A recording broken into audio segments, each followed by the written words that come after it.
Back to wrap another week of a closer look here across the Village Media Network on this Friday, the 25th day of July with Michael Friscolanti. I'm Scott Sexsmith. Okay, I did some homework last night. You did? When I got home. That's a first. While I was watching my Jays kick your Tigers' ass. There was a lot of time to do homework in the middle of that game. Yikes.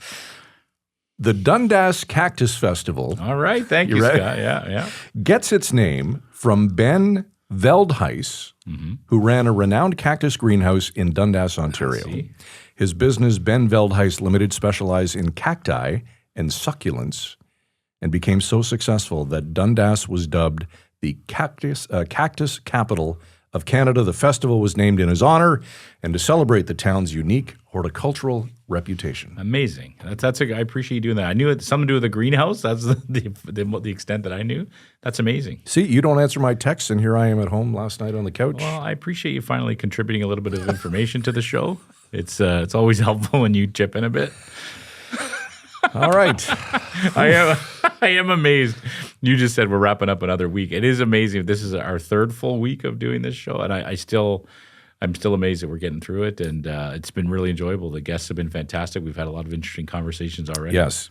Certainly today, no exception as we talk highway improvements in the north. Yeah, there's big news out this week from the Federation of Northern Ontario Municipalities. Right. FONOM. It's not FONOM. It's FONOM. It's FONOM. Fun to say, too. FONOM. Yeah, that's interesting. Yeah. It's just fun. I get it. See, now I remember. There's a second thing I've contributed today. That's two things. If you get a third before we get to the interview, that would be amazing.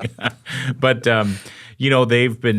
they've been pitching the idea of improving the safety of northern highways, specifically Highway 11 and Highway 17, for years. It's especially in the winter, it's a yearly reminder because we'll see a tragic accident on one of these highways, or we'll see dash cam footage that spreads on social media about a crazy truck driver doing something wild. And there's been a lot of beating the drum over fixing these highways, making them safer, expanding them, widening them. So FONOM has pitched the idea of 2+1 highways where they all have a middle passing lane and it kind of switches every few kilometers. It's kind of a highway that's used a lot in Europe. But the timing is great because they're arguing, hey, we've been trying to sell this for years for safety reasons, but now we're looking for national projects to get behind. And this would be a great one because obviously the northern highways contribute to our economy in untold ways. There's lots of goods and services moving all over these highways. And so they've pitched it to the Prime Minister and they've pitched it to the Premier of Ontario as saying, hey, if we're looking for these kind of projects, big impact, build Canada projects, this is one to do. So well, and when you talk about the potential of interprovincial trade barriers being broken down, and now a lot of that trade going east to west, west to east versus north to south, absolutely, it makes perfect sense. Absolutely. So we're going to dig a little bit deeper into that. We're going to talk to Danny Whalen, who's the president of FONOM. Ding, ding. We have a winner. He's going to join us today. We appreciate him coming on. We kind of got him at short notice, but they want to talk about this issue. They're trying to get it on the radar. And it will be interesting to see how, well, we're going to talk about it, but it'll be interesting to see how the province and the feds will react to this because it's a pretty good pitch. Danny Whalen, the president of the Federation of Northern Ontario Municipalities, otherwise known as FONOM, joining us tonight on the program. Danny, thanks for joining us tonight. Good to see you. Thanks for having me. All right, let's get right to the big news of the day. Your organization, which represents Northern Ontario municipalities, about 110 of them, calling on the provincial and feds to invest in major upgrades to both Highway 11 and 17. What's your pitch, Danny, and why now? Well, actually, I've been involved with the Going the Extra Mile for Safety Committee for about 10 years now, and we've been studying the European model of a 2+1 highway, which is a continuous passing lane that switches direction about every 3 to 5 kilometers, depending on the geography. And so we have been pushing this with the province for quite some time now. But with the new Build Canada Act and all the discussion about interprovincial trade, both the federal and the provincial governments look to the north now as their new economic savior, be it mining or the Ring of Fire. As well, Nuclear Waste Management Organization has chosen Ignis as their deep geological repository. This simply isn't going to happen with the current highway system that we have. A lot of the companies that are going to be investing in this don't realize that we have often one closure of a highway per week during the winter months. That's not the local economy. It's not the provincial economy. It's the federal economy that's traveling on those highways. So interprovincial trade's going to suffer unless we take some action on both of these highways.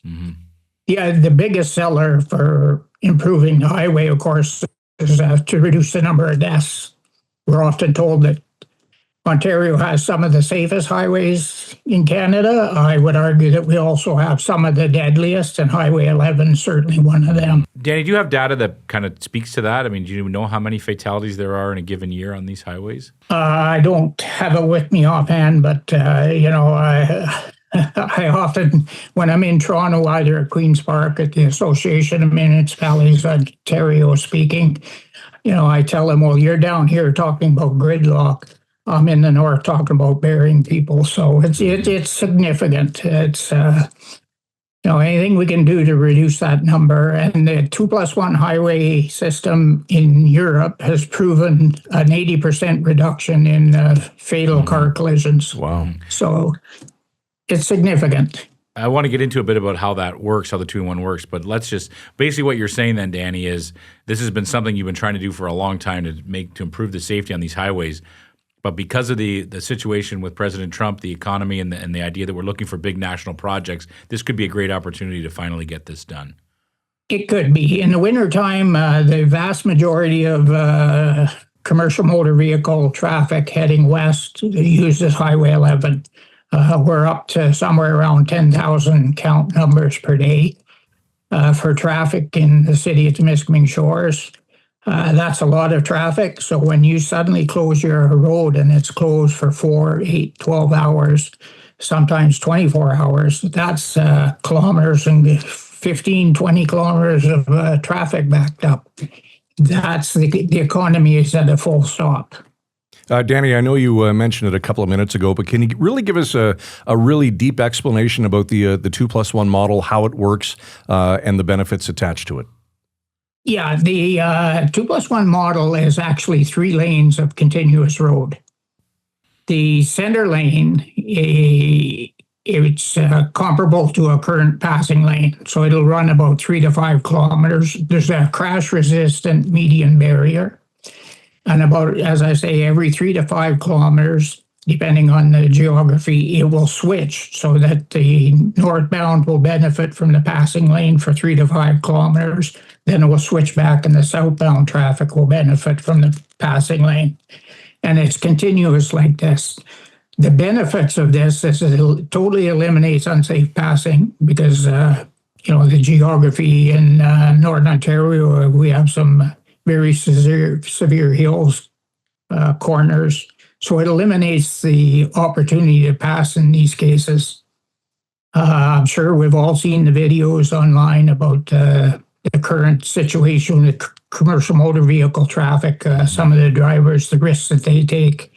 There's no reason for this, and the 2+1 highway can certainly have an impact on that type of driving. Mm-hmm. We know this doesn't exist anywhere in Canada right now, Danny, that's correct? There's different areas that have portions of highway. I know there was a section in Quebec that they've since they've done their study, collected their data. They've pulled out the median, from what I understand, until they make a firm decision on how to do this. But what we're calling for is probably the first long stretch of continuous 2+1.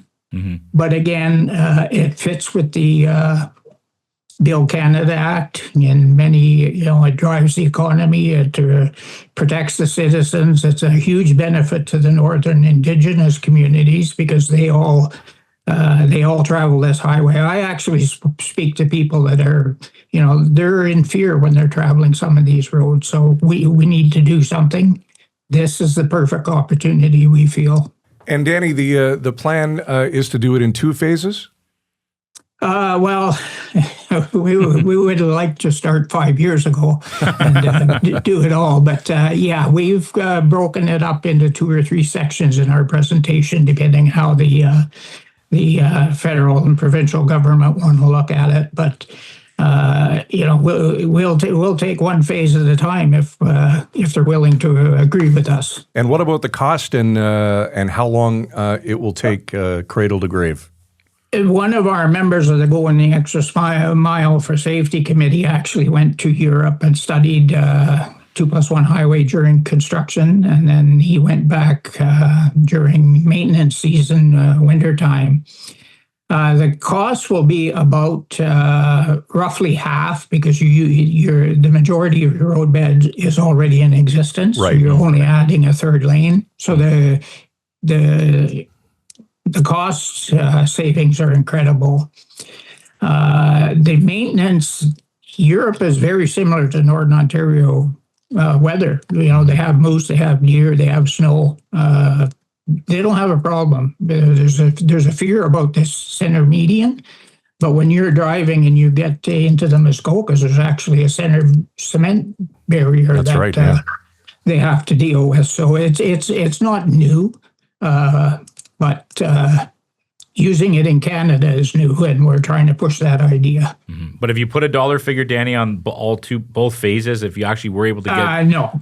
Okay, all right. That's my job is to push the idea. It's somebody else's job to plan and price it. I don't build roads, okay. So. Your answer should have been, it's not really going to cost that much. It'll be fine. Well, yeah. Well, we believe, like I said earlier, probably 50 to 60% of the cost of twinning. So yes, yeah. And in terms of, so you've pitched this, you've sent your letter to the feds, to the province. Have you heard anything, or is it still crickets? Still crickets, but crickets are becoming a favorite pet of mine because that's usually what we hear when we first bring up an idea. But it's like pushing an elephant up the stairs. You do one step at a time and you keep pushing. So I know when I speak to some of the ministers individually, I know they've heard the message, but collectively they're still a little shy to come out and say anything. Yeah. How much of this we all feel, where we film in Sault Ste. Marie, where our headquarters of Village Media is in Sault Ste. Marie, there's obviously that north-south divide that we all believe exists. How much is it because it's a Northern Ontario problem do you feel it maybe doesn't get the attention it deserves? I've never been a big, never really bought into that argument. Mm-hmm. There's a reason why Southern Ontario needs the North and a reason why Northern Ontario needs the South, as far as I'm concerned. Mm-hmm.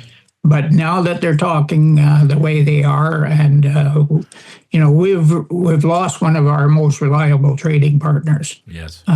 So if you really want to build the Canadian economy, you need Northern Ontario, especially with the vast mining, critical minerals. Mm-hmm.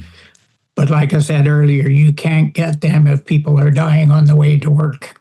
Absolutely. Sorry, dumb question, and I just want to make sure people understand this. We've heard so much, for example, about the Ring of Fire development and how important this could be if we get this done. Is that possible to do without improving the northern highways we're talking about today? Well, they're still undecided if they want a road into the Ring of Fire or they want a rail into the Ring of Fire. The fact is you still have to get to that section of road or to that rail line. Yes. And you need Highway 11 to do that, 1017. Absolutely. I just also want to just go back to the safety issue. This is something we've talked about. Our news sites report on this issue, especially in the winter. There's often, like you said, terrible tragedies on these highways. There's social media sites of dash cam videos of some horrifying accidents or moves by some drivers. This must be something that you follow closely as well. Every winter, do you find like maybe this will be the winter people will listen to us because of this video that's come out or this terrible crash that's happened? No, I think I think even with all that social media, it's still getting worse. Yeah. Unfortunately, we've gotten to the point where we read the article that there's been an accident, there's been a road closure. We suddenly forget that somebody died. That should be the opening sentence in the media release, not buried within the story. Absolutely. Yeah. Well, we want you to, if you hear anything, if you hear back from anybody, if you get a letter back or a phone call, please let us know. Yeah, for sure. I'll reach out to you, and if I get a written statement or anything, I'll let you read it. Good stuff. Danny, before we let you go, anything else we didn't touch on here today that you wanted to bring up?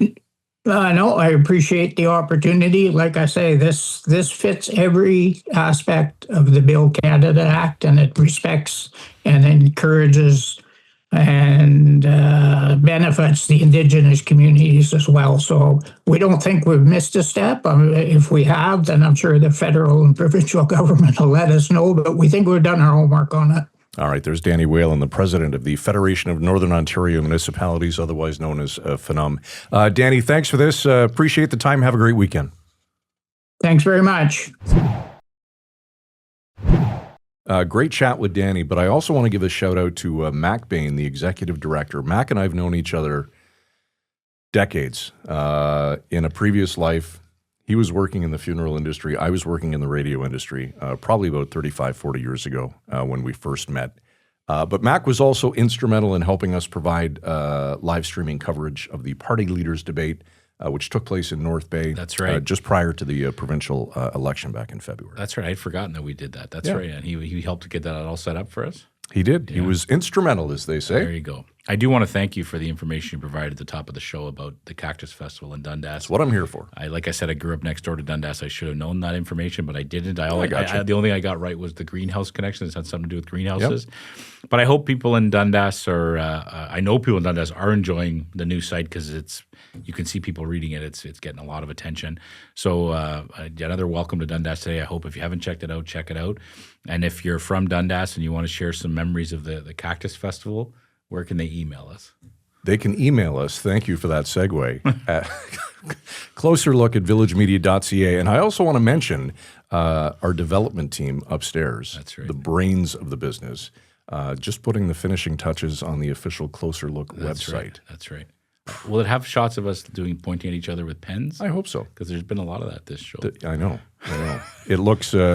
they're so good at what they do. Yeah, they're fantastic. Yeah. So I won't divulge the address yet because they still want to do some tweaks, but it looks great. You'll have the capability of subscribing so that you get new episodes sent right to your inbox. It's going to be fantastic. Great. Looking forward to it. All right, let's put a bow on this. And, Jays and Tigers again tonight. We got to go watch Game 2. We will talk Monday about how this goes. Let's do it. Thanks for watching. Have a great weekend. Closer Look returns Monday at 7. Frisco and Scott's Wardrobe provided in part by Moores, Sault Ste. Marie.